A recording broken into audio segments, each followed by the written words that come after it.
আমার নবী সাহাবীদেরকে ডাক দিয়ে বলেন যে সাহাবীরা রে, ও ওমর, ও আবু বকর, ও হাসান, ও হোসেন, তোমরা থামো, তোমরা থামো। ওই সাহাবীকে তোমরা আমার একটা ঋণ যে বাকি আছে সেই ঋণটা পরিশোধ করতে দাও। যেই ঋণটা আমি এখনো আছি, ওই সাহাবীটা একটা চাবুক দিয়ে আমার পিঠের উপরে মারবে, ওই মারার সঙ্গে সঙ্গে আমি ঋণ মুক্ত হয়ে যাব রে। তোমরা থামো, তোমরা থামো। ও ফজল, ওই সাহাবীর হাতের মধ্যে চাবুকটা দিয়ে দাও। সাহাবীর চোখের মধ্যে পানি নিয়ে যখন সাহাবীর হাতের মধ্যে চাবুকটা দিয়ে দেয়, ওই সাহাবী যখন চাবুকটা নেয়, সাহাবী যখন চাবুকটা নেওয়ার পরে রাসূলের পিছনে চলে যায় মারার জন্য। রাসূলের পিছনে যাওয়ার পরে রাসূলকে বলতেছে, ওগো নবী, আপনি যখন আমাকে মেরেছিলেন আমার গায়ে কোনো জামা ছিল না, কোনো কাপড় ছিল না। ওগো নবীজি, আমার গায়ের মধ্যে কোনো পোশাক ছিল না। ওগো নবী, আপনার গায়ের মধ্যে তো চাদর দেখা যায়, আপনার এই চাদর থাকা যাবে না, আপনার চাদরকে সরাইতে হবে। আমার সাহাবীরা কান্নার রোল পড়ে গেল। ও নিষ্ঠুর সাহাবীরা রে, কেমনে কইরা এমন নবীকে তোমাকে মারতেই হবে? খালি গায়ে কেন মারতে হবে? এমনি মারলেই তো হয়ে যাইতো।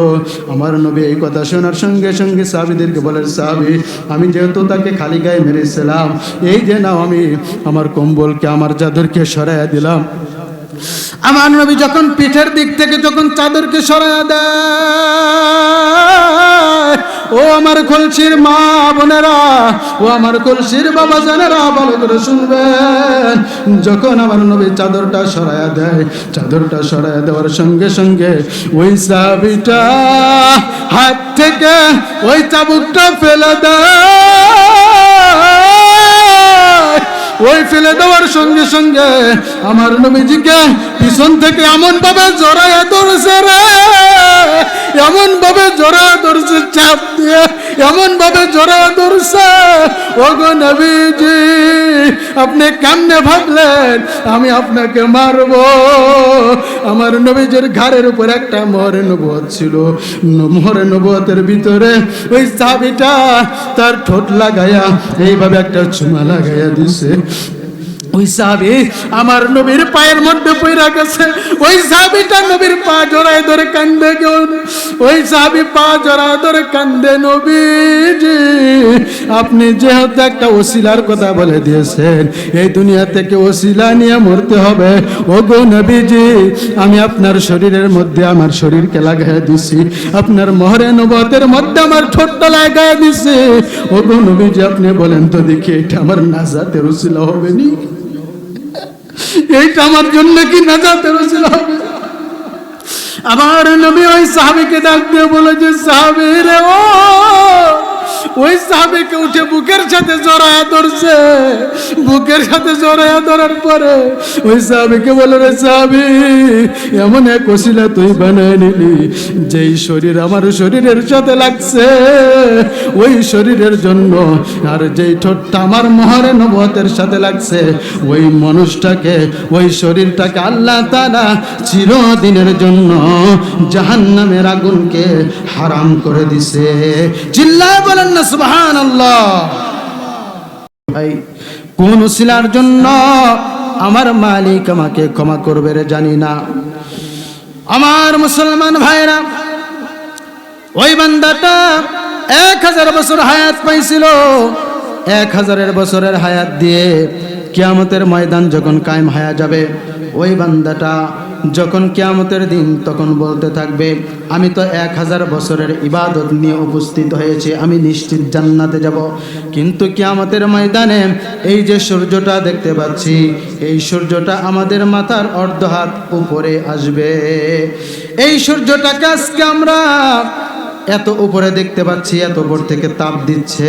এই উপর থেকে তাপ দেওয়া সূর্যটা আমাদের মাথার মাত্র আধা উপরে থাকবে।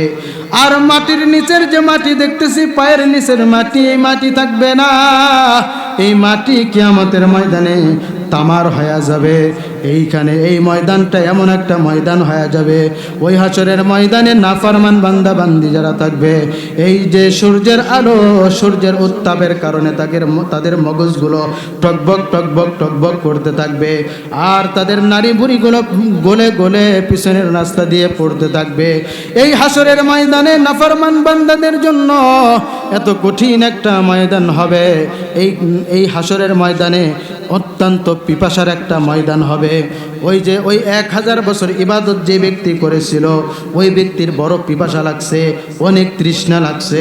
এই তৃষ্ণা লাগার পরে এখন পানি কোথায় পাওয়া যায়? কোথাও পানি পাওয়া যাইতেছে না। এক জায়গায় গিয়ে দেখে পানি আছে, এক ফেরেশতা পানি নিয়ে দাঁড়ায় রয়েছে। এখন ওই ফেরেশতার কাছে গিয়ে বলতেছে, বাইরে আমাকে একটু পানি দাও, আজকে আমার গলাটা এমনভাবে শুকায় কাঠ হয়ে গেছে, আর সহ্য করতে পারতেছি না। ফেরেশতা বলতেছে যে এখন আমার কাছ থেকে যদি পানি আপনি পান করতে চান, তাহলে আপনার 500 বছরের ইবাদত আমাকে দিতে হবে। এখন ওই ব্যক্তিটা বলতেছে, আমার 500 বছরের ইবাদত তুমি নিয়ে নাও, আর তুমি আমাকে অর্ধেক পানি হলেও দিয়ে দাও, কারণ এমন এক পিপাসা আমার মধ্যে আমি অনুভব করতেছি, এমন এক পিপাসা আমার মধ্যে অনুভব করতেছি, এই পিপাসা আমার নিবারণ হবে না, এর জন্য তুমি অর্ধেক পানি হলেও আমাকে দাও। যখন তাকে অর্ধেক পানি দিয়ে দেওয়া হয়েছে, ওই অর্ধেক পানি পান করে নিছে। ওই অর্ধেক পানি পান করার পরে, ওই অর্ধেক পানি পান করা শেষ হওয়ার পরে বলতেছে, আমার পিপাসা তো দূর হলো না, আমার পিপাসা তো গেল না, এখন বলতেছে আমাকে আরো অর্ধেক পানি দাও। ফেরেশতা বলতেছে, ওই অর্ধেক পানি যদি নিতে চাও তাহলে তোমার আরো 500 বছরের ইবাদত দিতে হবে। ওই ব্যক্তি বলতেছে, আমার আরো 500 বছর ইবাদত তোমাকে দিয়ে দিলাম, তাহলে আমাকে পুরাপুরি পানিটাই দিয়ে দাও, 1 গ্লাস পানি দিয়ে দাও। যখন তাকে 1 গ্লাস পানি দিয়ে দেওয়া হলো, এখন তো বলেন দেখি 500 1000 বছরের ইবাদত শেষ, এখন তার কাছে আর কিছু আছে? আছে? তাহলে এই ইবাদতের ওসিলা করে আমরা জান্নাতে যেতে পারবো ভাই? বলেন নারায়ে তাকবীর, নারায়ে তাকবীর। প্রধান বক্তার আগমন, প্রধান বক্তার আগমন। মানিকগঞ্জের পক্ষ থেকে, মানিকগঞ্জের পক্ষ থেকে ভাই উপরে এসে বসে, এখানে উপরে এসে বসে, সমস্যা নেই, উপরে চেয়ার, এই ভাই যে এখানে একটা চেয়ার।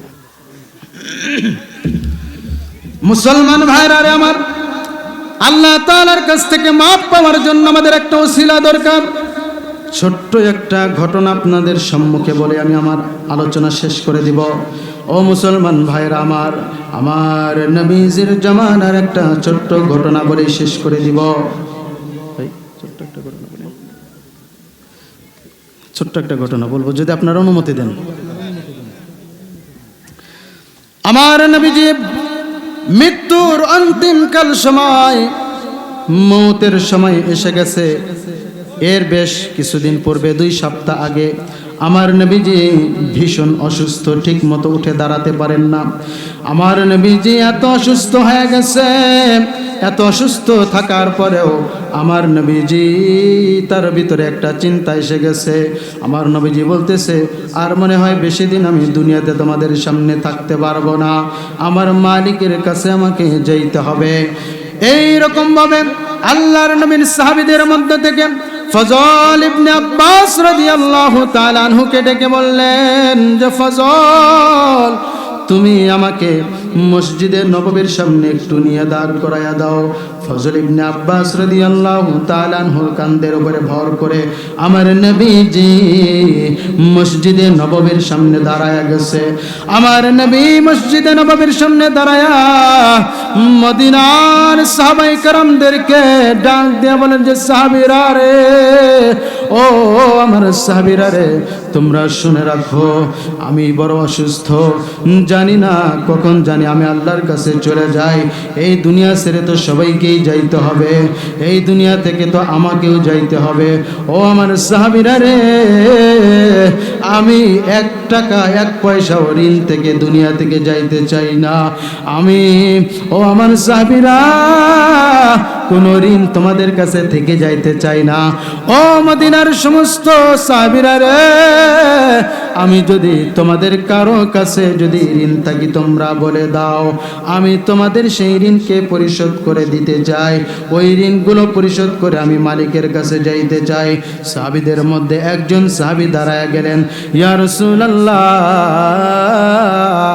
ইয়া হাবিবাল্লাহ, আমার কাছে আপনি কিছু ঋণ আছেন। একজন সাহাবী দাঁড়ায় গেলেন, ওই সাহাবী দাঁড়ায় বলতেছেন, ইয়া রাসূলুল্লাহ, আমার কাছ থেকে আপনি 4টি দিরহাম নিয়েছিলেন। আল্লাহর নবী বলেন যে, সাহাবী রে, তুমি বলে দাও কি জন্য তোমার কাছ থেকে আমি ঋণ নিয়েছিলাম। সাহাবী তখন বললেন যে, ইয়া রাসূলুল্লাহ, ইয়া হাবিবাল্লাহ, আপনার কাছে একজন ভিক্ষুক এসে ভিক্ষা চেয়েছিল। ওই ভিক্ষুক যখন ভিক্ষা চেয়েছিল, সওয়াল করেছিল, ওই সওয়াল করার পরে আপনার কাছে কোনো পয়সা ছিল না, আমার কাছ থেকে 4টি দিরহাম নিয়ে তাকে দিয়েছিলেন, দান করেছিলেন। ওই 4টা পয়সা আমার কাছে আপনি ঋণ আছেন। আল্লাহর নবী ফজলকে ডাক দিয়ে বলেন যে, ফজল, তো কোথায় তুমি আমার এই সাহাবীকে 4টি দিরহাম তুমি দিয়ে দাও। আমার মুসলমান বাবাজিরা রে, যে নবী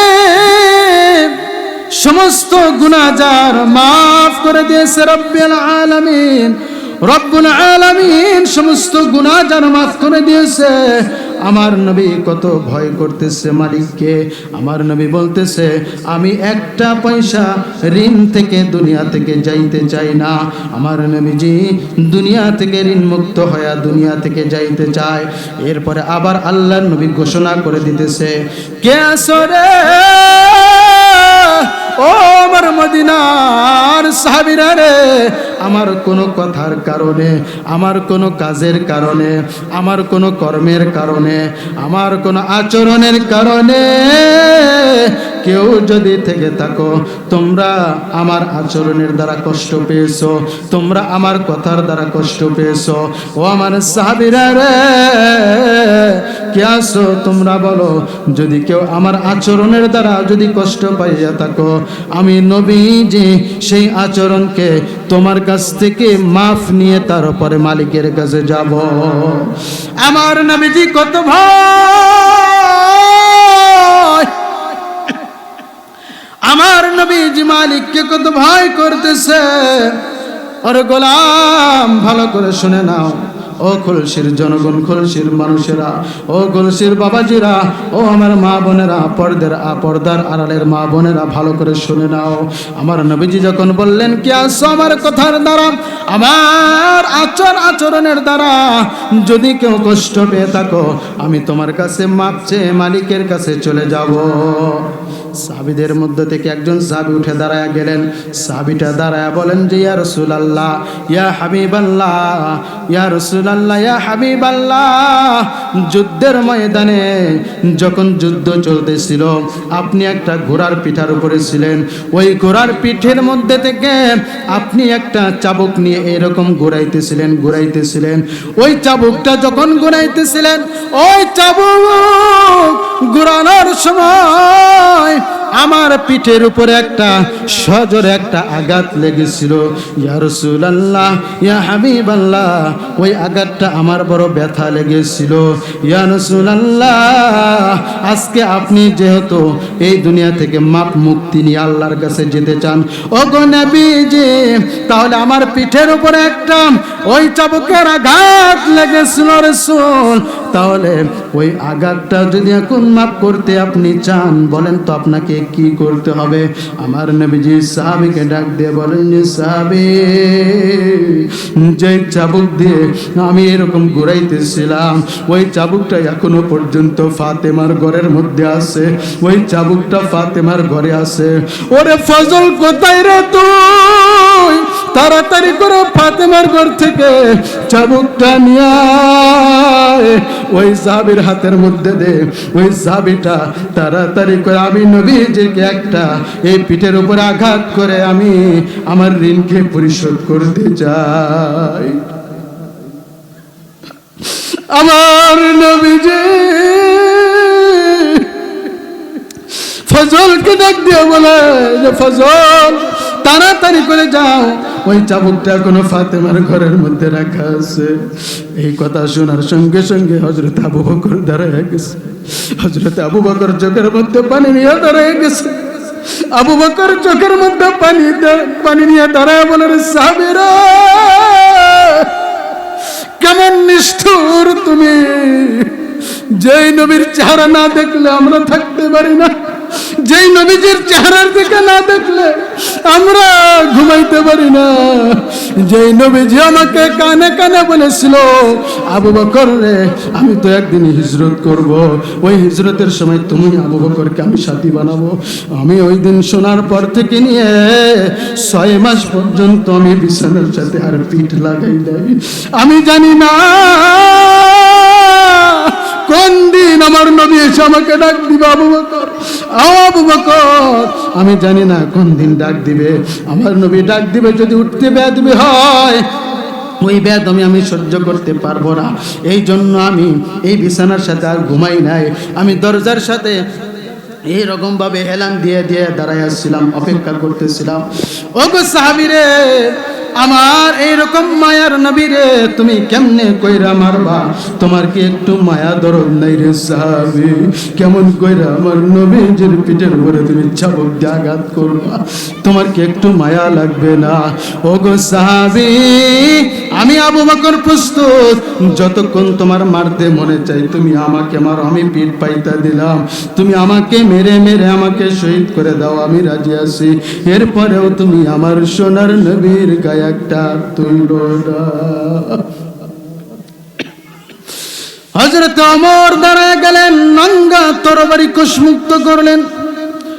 হযরত আবু বকর তরবারিকে বের করে দিয়ে বললেন, ওগো সাহাবী, কেমন করে এত নিষ্ঠুর হইতে পারো না তুমি? আমার নবীজিকে তুমি কেমন করে মারার জন্য উদ্যোগ নিলে? এই যে যে তরবারিকে তুমি দেখতে পাও, এই তরবারি এমন এক তরবারি, এই তরবারি দেখো, এই তরবারি দিয়ে আমি মুহাম্মাদের কল্লাকে আনার জন্য গিয়েছিলাম, এই মুহাম্মাদের গর্দান আনার জন্য আমি এই তরবারিকে নিয়ে গিয়েছিলাম। আর ওই নবীর কদম মোবারকে যাওয়ার সঙ্গে সঙ্গে আমি নিজেই ওমর এই তরবারি, এই কালেমার তরবারির নিচে আমি নিজেই দাফন হয়ে গেছি। চিল্লায়া বলেন না সুবহানাল্লাহ। আমি নিজেই এই তরবারির নিচে দাফন হয়ে গেছে, আমি কালিমার ছায়াতলে এসে গেছি। যেই দিন থেকে আমি মুসলমান হয়েছি ওই দিন থেকে নিয়ে আজ পর্যন্ত কোনোদিন মুসলমানদের বিরুদ্ধে এই তরবারি ওঠে নাই রে সাহাবী। এই তরবারিকে ভালো করে দেখে রাখো, যদি তুমি আমার নবীর একটা যদি আঘাত করো এই তরবারি তোমার ফয়সালা করে দিবে। আল্লাহু আকবার বলেন, আর যারা বলেন আল্লাহু আকবার। আমার সাহাবী হযরত ওমর রাদিয়াল্লাহু তাআলা আনহু যখন বললেন এই তরবারি তোমার ফয়সালা করে দিবে, এই তরবারিকে দেখো, আর এই তরবারির ফয়সালা যদি শুনতে না চাও তাহলে ভালো একটা কথা শুনে নাও। আজকে আমার নবীকে তুমি যে মারতে চাও, আমার নবীজিকে না মেরে এই যে আমি ওমর তোমাকে পিঠ পেতে দিলাম, তোমার যত মনে চায় তোমার খাহেশ মিটায়া তুমি আমার পিঠের উপরে তুমি আঘাত করো, মারতে থাকো, আমি কিছুই বলবো না। কিন্তু আমার সোনার নবীজির গায়ে তুমি একটা আঘাত করতে পারবা না। আমার নবী ডাক দিয়ে বলেন যে ওমর, আবু বকর তোমরা থামো, সাহাবীকে তোমরা মারতে দাও। আমি এই দুনিয়া থেকে ঋণ থাকতে চাই না। আমি আমার ওই সাহাবীর গায়ের উপরে আমার অজান্তে একটা আঘাত লেগে গিয়েছিল, আমি জানি না। আজকে আমার ওই সাহাবীটা আমার পিঠের উপরে একটা মারবে, মারলে পরে আমার ঋণ মুক্ত হয়ে যাবে, যদি না মারে আমার ঋণ মুক্ত হবে না রে সাহাবী। ও ফজল যা যা তাড়াতাড়ি যা, ওই ফাতেমার ঘরের মধ্যে থেকে তুই চাবুকটা নিয়ে আয়। ওই সাহাবী যখন ফজল ইবনে আব্বাস যখন ফাতেমার ঘরের মধ্যে যায়, ফাতেমার ঘরের মধ্যে থেকে ওই চাবুকটা যখন নিয়ে আসে, ওই সময় ফাতেমা রাদিয়াল্লাহু তাআলা আনহা দেখতে পেয়েছে। দেখার সঙ্গে সঙ্গে বলতেছে, রে ফজল, এখন তো কোনো যুদ্ধের সময় না, কেন তুমি আমার আব্বার চাবুক তুমি নিয়ে যাও? ও ফজল, আমার আব্বা তো বড় অসুস্থ, ঠিক মতো হাঁটতে পারে না।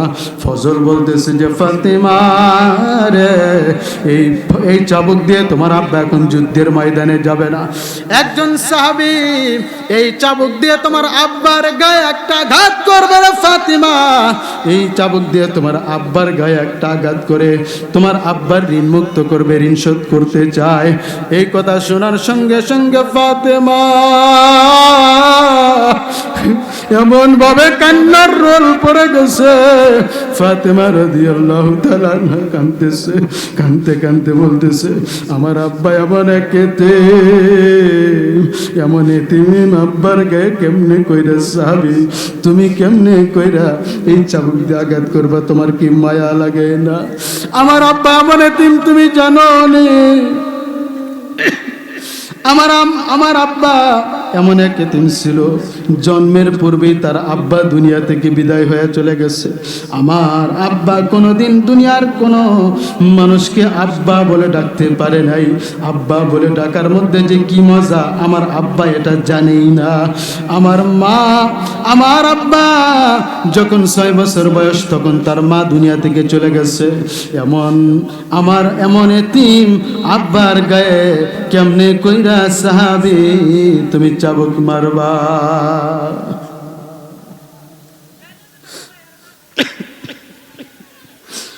ও আমার সাহাবী রে, আমার আব্বা বড় এতিম, সারা জীবন কাফের মুশরিকেরা আমার আব্বারে কত মারা মারলো। এমন এতিম নবী আমার,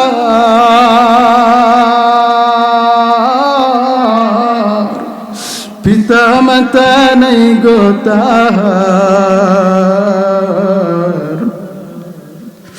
এরপরেও কত মারা মারলো তারে বেঈমানে। নবী বিনে কে তরাবে পুলসিরাত মিজানে, নবী বিনে কে তরাবে পুলসিরাত মিজানে। আমার সাহাবীরা আমার আব্বা জানকে কেমনে করে তোমরা মারবা? ও আমার হাসান হোসেন, তোরা কোথায়? তাড়াতাড়ি আয়, তাড়াতাড়ি বের হয়ে আয়, তাড়াতাড়ি নানাজির কাছে যা, দেখ না কোন সাহাবী যেন তোর নানাজিকে মারতে চায়। তাড়াতাড়ি করে হাসান আর হোসেন ওই সাহাবীর কাছে চলে গেল। সাহাবীর কাছে গিয়ে বলতে যে মোগো সাহাবী, তোমরা কেমনে কইরা, তুমি কেমনে কইরা আমার এই নানাজির গায়ে তুমি হাত তুলবা? আমার নানাজি যার দিকে একবার তাকাইলে পরে 7 দিন পর্যন্ত আমার ক্ষুধা নিবারণ হয়ে যায়, 7 দিন পর্যন্ত আর কোনো ক্ষুধা লাগে না। এমন চেহারাওয়ালা নানার গায়ে কেমনে কইরা তুমি চাবুক মারতে চাও গো নিষ্ঠুর সাহাবী? আমার ভাই হাসান, আমি হোসাইন, এই যে নাও পিঠ পাইতে দিলাম 2 ভাই, যতক্ষণ মন চায় তুমি আমাদেরকে মারতে থাকো। আমার নবী সাহাবীদেরকে ডাক দিয়ে বলেন যে সাহাবীরা রে, ও ওমর, ও আবু বকর, ও হাসান, ও হোসেন, তোমরা থামো, তোমরা থামো। ওই সাহাবীকে তোমরা আমার একটা ঋণ যে বাকি আছে সেই ঋণটা পরিশোধ করতে দাও। যেই ঋণটা আমি এখনো আছি, ওই সাহাবীটা একটা চাবুক দিয়ে আমার পিঠের উপরে মারবে, ওই মারার সঙ্গে সঙ্গে আমি ঋণ মুক্ত হয়ে যাব রে। তোমরা থামো, তোমরা থামো। ও ফজল, ওই সাহাবীর হাতের মধ্যে চাবুকটা দিয়ে দাও। সাহাবীর চোখের মধ্যে পানি নিয়ে যখন সাহাবীর হাতের মধ্যে চাবুকটা দিয়ে দেয়, ওই সাহাবী যখন চাবুকটা নেয়, সাহাবী যখন চাবুকটা নেওয়ার পরে রাসূলের পিছনে চলে যায় মারার জন্য। রাসূলের পিছনে যাওয়ার পরে রাসূলকে বলতেছে, ওগো নবী, আপনি যখন আমাকে মেরেছিলেন আমার গায়ে কোনো জামা ছিল না, কোনো কাপড় ছিল না। ওগো নবীজি, আমার গায়ের মধ্যে কোনো পোশাক ছিল না। ওগো নবী, আপনার গায়ের মধ্যে তো চাদর দেখা যায়, আপনার এই চাদর থাকা যাবে না, আপনার চাদরকে সরাইতে হবে। আমার সাহাবীরা কান্নার রোল পড়ে গেল। ও নিষ্ঠুর সাহাবীরা রে, কেমনে কইরা এমন নবীকে তোমাকে মারতেই হবে, খালি গায়ে কেন মারতে হবে? এমনি মারলেই তো হয়ে যাইতো। আমার নবী এই কথা শোনার সঙ্গে সঙ্গে সাহাবীদেরকে বলেন, সাহাবী, আমি যেহেতু তাকে খালি গায়ে মেরেছিলাম, এই যে নাও আমি আমার কম্বলকে, আমার চাদরকে সরাইয়া দিলাম। আমার নবী যখন পিঠের দিক থেকে যখন চাদরকে সরাইয়া দেয়, ও আমার কলসির মা বোনেরা, ও আমার কলসির বাবা জানেরা, ভালো করে শুনবেন। যখন আমার নবী চাদরটা সরাইয়া দেয়, চাদরটা সরাইয়া দেওয়ার সঙ্গে সঙ্গে ওই সাহাবীটা হাত থেকে ওই চাবুকটা ফেলে দেয়। ওই ফেলে দেওয়ার সঙ্গে সঙ্গে আমার নবীজিকে পিছন থেকে এমন ভাবে জড়াইয়া ধরছে রে, এমন ভাবে জড়াইয়া ধরছে, চাপ দিয়ে এমন ভাবে জড়াইয়া ধরছে। ওগো নবীজি, আপনি কেমনে ভাবলেন আমি আপনাকে মারবো? আমার নবীজির ঘাড়ের উপর একটা মোহরে নবুয়ত ছিল। মোহরে নবুয়তের ভিতরে ওই সাহাবীটা তার ঠোঁট লাগাইয়া এইভাবে একটা চুমা লাগাইয়া দিছে।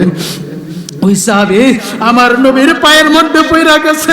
ওই সাহাবীটা নবীর পা জড়ায় ধরে কান্দে, ওই সাহাবী পা জড়ায় ধরে কান্দে, নবীজি আপনি যেহেতু একটা ওসিলার কথা বলে দিয়েছেন, এই দুনিয়া থেকে ওসিলা নিয়ে মরতে হবে। ওগো নবীজি, আমি আপনার শরীরের মধ্যে আমার শরীরকে লাগাইয়া দিছি, আপনার মোহরে নবুয়তের মধ্যে আমার ঠোঁটটা লাগাইয়া দিছি। ওগো নবীজি, আপনি বলেন তো দেখি, এটা আমার নাজাতের ওসিলা হবে নি? এইটা আমার জন্য কি নাজাতের ওসিলা হবে? আমার নবী ওই সাহাবীকে ডাক দিয়ে বলে যে, সাহাবী রে, ও ওই সাহাবীকে উঠে বুকের সাথে জড়ায়া ধরছে। বুকের সাথে জড়ায়া ধরার পরে ওই সাহাবীকে বলে, রে সাহাবী, এমন এক ওসিলা তুই বানায় নিলি, যেই শরীর আমার শরীরের সাথে লাগছে ওই শরীরের জন্য, আর যেই ঠোঁটটা আমার মোহরে নবুয়তের সাথে লাগছে ওই মানুষটাকে, ওই শরীরটাকে আল্লাহ তাআলা চিরদিনের জন্য জাহান্নামের আগুনকে হারাম করে দিছে। চিল্লায় বলেন না সুবহানাল্লাহ। এখন আল্লাহর নবী যে বললেন যে অবতাগু ইয়াউমাল ওয়াসিলা, এরকম ভাবে একটা ওসিলার কথা, এরকম ভাবে আমার নবী একটা ওসিলার কথা যখন বলে দিলেন, তো আমার সাহাবী এইটাকে ওসিলা হিসেবে দাঁড় করায় দিয়েছে। এই জন্য আমার বাবাজিরা, ওই সাহাবীটা মারাটা উদ্দেশ্য ছিল না। আমার ওই সাহাবী বলতেছে, ওগো নবী, আপনি আমাকে মাফ করে দিবেন, আপনাকে মারা আমার কাম্য না। আপনি কেমনে করে ভাবলেন আমি আপনাকে মারবো? যেই নবীকে সকালে একবার দেখি, বিকালে না দেখলে পাগল হয়ে যায়, যেই নবীকে রাত্রে না দেখলে পাগল হয়ে যায়, বারবার এসে আপনাকে দেখতে হয়। ও গো নবীজি, আপনি কেমনে করে ভাবলেন আমি আপনাকে মারবো? ও নবীজি, আপনি আমার ভুলকে ক্ষমা করে দিবেন। ও গো নবী, আপনার কোনো ভুল নাই, কোনো অপরাধ নাই, আমি আমার নিজের নাজাতের একটা ওসিলা বানানোর জন্যই আমি এই কাজটা করেছি। নবী, আপনি আমাকে ক্ষমা করে দেন। এই জন্য আমার উম্মত, আমার ভাইয়েরা, আমার মুসলমান বাবাজিরা, এখন তো আমরা নবীকে পাবো না, এখন তো আমরা নবীকে পাবো না, নবীকে জড়ায়াও ধরতে পারবো না, নবীর মোহরের চুমাও দিতে পারবো না, এইরকম ভাবে আমরা তো ওসিলা বানাইতে পারবো না। কিন্তু আমার আল্লাহর নবী বললেন, মান আহাব্বা সুন্নতি ফাকাদ আহাব্বানি ওয়া মান আহাব্বানি কানা মাই ফিল জান্নাহ।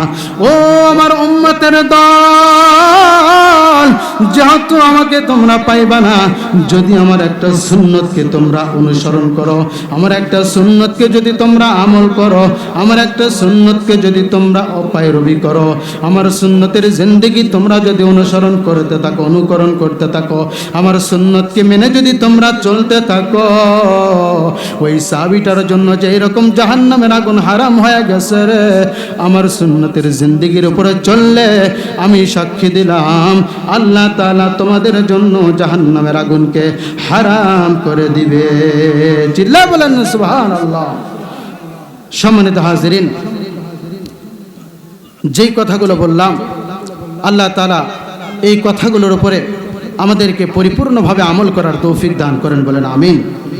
খাস করে আমার পর্দার অন্তর আড়ালে থাকা আমার মা বোনেরা, আপনারা যারা এখানে কষ্ট করে এসে বসে বসে ওয়াজ শুনতেছেন, আল্লাহ তাআলা আপনাদেরকেও যেন এই বেশি বেশি নাজাতের আমাদের এই দুনিয়া থেকে গুনাহকে মাফ করার একটা ফয়সালা, একটা নেক আমল, এরকমভাবে সমস্ত গুনাহ খাতাকে আমরা আল্লাহর কাছে মাফ নিয়ে, মুক্তি নিয়ে আমরা নিষ্পাপ হয়ে আমরা যেন মালিকের দরবারে যেতে পারি। আল্লাহ তাআলা আমাদের সকলকে তৌফিক দান করেন। বলেন আমিন। আরো জোরে বলেন আমিন। একটু তাকবীর, লিল্লাহে তাকবীর, লিল্লাহে তাকবীর। দিন ইসলাম, দিন ইসলাম, দিন ইসলাম, দিন ইসলাম। আল কোরআনের আলো, কোরআন সুন্নাহর আলো। লিল্লাহে তাকবীর। আলহামদুলিল্লাহ। এতক্ষণ পর্যন্ত যেই কথাগুলো বললাম, আল্লাহ তাআলা বলনেওয়ালা শুননেওয়ালা সকলকে এই কথাগুলোর উপর আমল করে আল্লাহ তাআলা এই দুনিয়া থেকে মৃত্যুবরণ করার তৌফিক দান করেন। সকলে বলেন আমিন। ওয়া আখির দাওয়ানা আনিল হামদুলিল্লাহি রাব্বিল আলামিন।